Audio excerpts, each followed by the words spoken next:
Ever wish you could perfect just one part of your photo without affecting the entire image? Today, we're diving deep into Lightroom's powerful localized adjustment tools, giving you precise control over your edits. First, head over to the masking icon in the Develop module. This opens up a world of selective editing possibilities. Let's start with the Radial gradient, perfect for drawing attention to a central subject.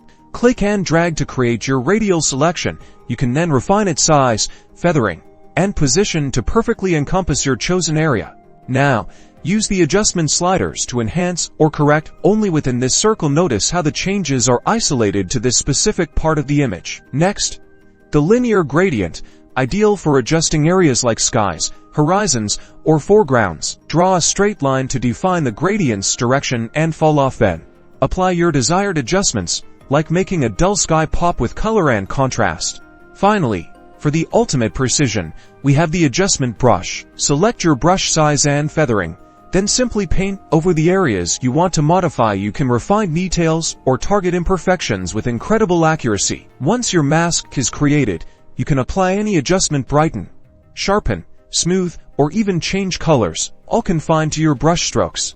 Mastering these localized adjustment tools will transform your photo editing, giving you surgical precision and ultimately stunning results.